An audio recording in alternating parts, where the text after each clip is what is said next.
everyone, I'm Jojo from Yintong hydraulic press. Now, what you can see is our YT-axis series of hydraulic press.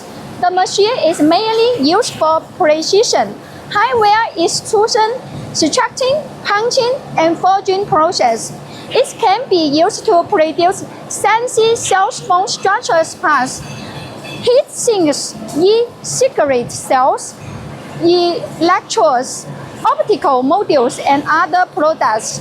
We can also see that it's mainly machine and hydraulic station.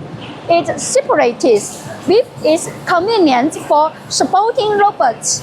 Moreover, it is a combination of multi-process. We can realize the choice of ejecting and extracting. At the same time, the oil temperature is too high. Automotive alarm, automotive lubrication, and other functions are also its features. Welcome to discuss with me below if you are interested. I'm Jojo. Thank you for watching. Bye bye.